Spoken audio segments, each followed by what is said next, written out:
आज की सबसे बड़ी खबर का रुख कर रहे हैं। जम्मू कश्मीर विधानसभा चुनाव के तीसरे और अंतिम फेज के लिए मतदान जारी है। 40 सीटों पर वोटिंग हो रही है। वोटिंग के 2 घंटे पूरे हो चुके हैं। 39 लाख से ज्यादा मतदाता जम्मू के मैदानी इलाकों से लेकर कश्मीर के पहाड़ी इलाकों तक 40 विधानसभा सीटों पर 415 उम्मीदवारों की किस्मत का फैसला कर रहे हैं। 7 जिलों की 40 विधानसभा सीट पर शाम 6 बजे तक वोटिंग का सिलसिला चलेगा। चुनाव आयोग ने तीसरे फेज के लिए जो वोटर्स हैं उनके लिए 5060 मतदान केंद्र तैयार किए। कश्मीरी विस्थापित मतदाताओं के लिए विशेष मतदान केंद्र बनाए गए, जिनमें से 11 जम्मू में, 4 दिल्ली में और 1 उधमपुर जिले में है। तो जम्मू कश्मीर में 2 चरण का मतदान, जहां पर जबरदस्त वोटिंग देखने को मिली और अब तीसरे चरण का, आखिरी चरण का यह मतदान है और इस मतदान में 40 सीटों पर वोट डाले जा रहे हैं। बड़े पैमाने पर सुरक्षा के पुख्ता इंतजाम किए गए हैं। सुकून भरी तस्वीरें, लोगों की लंबी लंबी कतारें यहां पर देखने को मिल रही हैं और निश्चित तौर पर जम्मू कश्मीर में लोकतंत्र की जो वापसी हुई है, पिछले 10 साल से चुनाव वहां पर नहीं हुए थे और 10 साल बाद जब चुनाव हो रहे हैं तो लोग बढ़ चढ़ करके अपने मताधिकार का और अपनी जिम्मेदारी का इस्तेमाल कर रहे हैं। ना हमारा आखिरी दिन तो तीसरे चरण का रन जारी है। सुबह 7 बजे से वोटिंग चल रही है। सुबह के 9 बजे से ऊपर का समय हो गया है। लगातार अपील की जा रही है, अपने घरों से बाहर निकलिए। इस बीच प्रधानमंत्री ने भी अपील की कि लोकतंत्र के इस उत्सव को सफल बनाएं, वोट करें और वोटिंग के लिए कतारों की तस्वीरें जी न्यूज़ आपको दिखा रहा है। इस बीच एक तस्वीर सामने आई जहां पर व्हील चेयर पर बैठकर वोटर अपने घर से निकले, मतदान केंद्र पर पहुंचे वोट कास्ट करने के लिए। और इस बीच केंद्रीय मंत्री डॉक्टर जितेंद्र सिंह का बयान, 370 ने कभी लोगों की मदद नहीं की। 370 को हटाने से आम लोग सहमत हैं। सालों तक हक से वंचित रहे लोग। जितेंद्र सिंह ने इस बात का भी जिक्र किया। केंद्रीय मंत्री डॉक्टर जितेंद्र सिंह का ये बड़ा बयान सुनवाते हैं। 370 की आड़ लेकर के यहाँ पर सत्ताधारी पार्टियों ने इसका अवधि काल 6 बरस चलने दिया। सन 1975 में जब श्रीमती गांधी ने इमरजेंसी लागू की थी तो उन्होंने एक संशोधन लाया था संविधान में, अमेंडमेंट, जिसके तहत विधानसभाओं और लोकसभा का कार्यकाल 5 बरस से बढ़ा करके 6 बरस कर दिया गया। यहाँ पर उस समय नेशनल कॉन्फ्रेंस की सरकार थी, कांग्रेस के समर्थन से। उनको ये अधिकार था कि वो सेंट्रल लॉ को अपनाएं कि ना अपनाएं, लेकिन उसे तुरंत अपना लिया गया। और उसके 3 बरस के बाद जब मोरारजी भाई प्रधानमंत्री बनते हैं, जनता सरकार बनती है जनता पार्टी की, तो उसे संशोधन को वापस मोड़ लिया गया। गुलाम नबी आजाद ने लोगों से मतदान करने की अपील की है। वहीं कांग्रेस का कहना है कि इस चुनाव में धर्मनिरपेक्षता जीतेगी।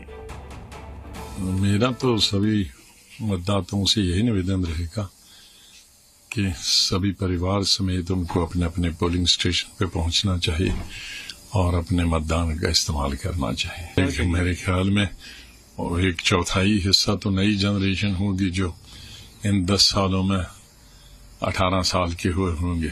आज लड़ाई है धर्मनिरपेक्ष पार्टी की और सेकुलरिज्म के बीच में, और जीत हमें लगता है कि सेकुलरिज्म की जीत होगी। और पिछले 10 वर्षों से जो जुल्म इन भाजपा के लोगों ने, भाजपा की सरकार ने जो ढाए हुए जम्मू कश्मीर के अंदर, लोग आज वोट डालकर उसका बदला दें।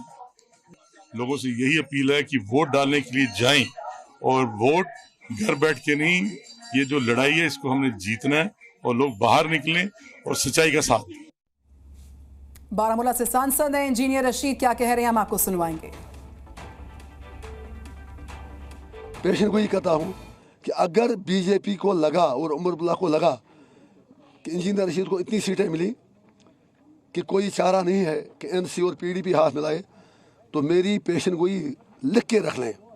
एनसी और बीजेपी सरकार बनाने से गुरेज नहीं करेंगे और जो चीज़ें महबूबा मुफ्ती ने करवाई, 370 और 35 से हटवाया, उससे भी बड़ी मुसीबतें कश्मीरियों के सरों पर लिखी होगी, क्योंकि इन लोगों के लिए इक़्तिदार के सिवा कोई और प्रायोरिटी नहीं है। आपकी वसारत से फिर मैं कहता हूँ, पॉलिटिकल निजूमी की तरह कह रहा हूँ, कश्मीर के लोगों करना से पटन तक आज मैं जम्मू कश्मीर की जनता को हृदय से बधाई देता हूं, धन्यवाद देता हूं कि जम्मू कश्मीर की जनता ने दिल खोलकर लोकतंत्र के इस पर्व में भाग लिया है। जम्मू कश्मीर में नई सरकार को चुनने के लिए लोगों ने, यहाँ के मतदाताओं ने अपने मताधिकार का प्रयोग किया है। और मेरे दो सहयोगी इस बड़ी खबर पर हमारे साथ जुड़ चुके हैं। हमारे साथ खालिद हुसैन हैं, साथ ही साथ रजत वोरा भी जम्मू से जुड़ चुके हैं। रजत, तस्वीरें दिखाएं और बताएं, अब 2 घंटे की वोटिंग लगभग हो चुकी है, कैसा नजारा है अभी वहां?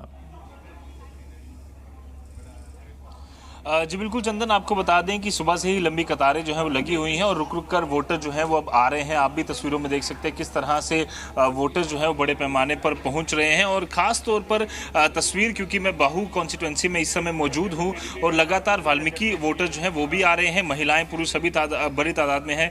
महिलाएँ भी इनसे बातचीत करेंगे। मैम, लगातार हम देख रहे हैं सुबह से खूबसूरत तस्वीरें लोकतंत्र की, क्या कुछ लग रहा है, किस तरह से लोग वोट डालने बाहर निकल रहे हैं?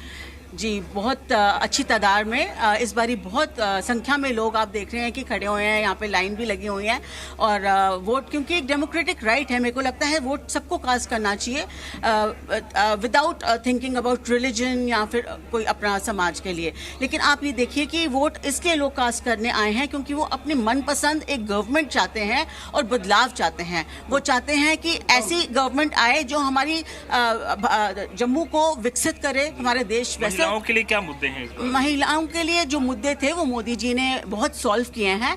जैसे कि आपको पता ही है 370 आर्टिकल हटने के बाद, उसके एब्रोगेशन के बाद जो महिलाओं को उनके हक मिले हैं वो महिलाओं से बहुत खुश हैं। हम लौट रहे हैं। जम्मू की 24 सीट्स पर मतदान पड़ रहे हैं। सुबह के 9 बजे से ऊपर का समय बीत चुका है। हम बांदीपुरा जाएंगे। खालिद वहां से रिपोर्ट करें। खालिद, प्रधानमंत्री ने भी वोटर्स से अपील की लोकतंत्र का उत्सव है उसको सफल बनाएं, ज्यादा से ज्यादा वोट कास्ट करें। आप जहां से रिपोर्ट कर रहे हैं इस वक्त की तस्वीर क्या है, दिखाइए। बिल्कुल, मैं आपको बता दूं, इस वक्त अगर हम बात करें बांदीपुरा में हम हैं और यहाँ लंबी कतारें सुबह से ही देखने को मिल रही है।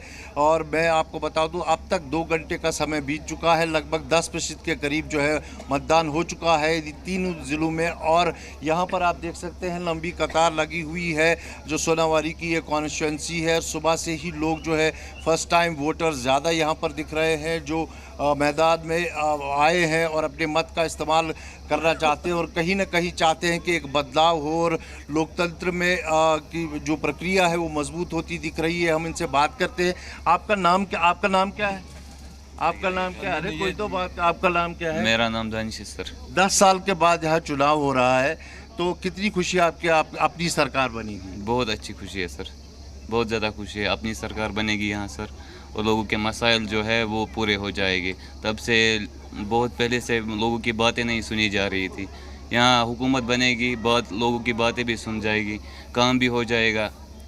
आपका अपना रिप्रेजेंटेटिव होगा, आप उस तक जा सकेंगे। किस किस्म के मुद्दे हैं? जैसे आप यूथ है, अनएम्प्लॉयमेंट। सर यूथ तो सारे बेकार बैठे हुए हैं, ना काम है ना कुछ है।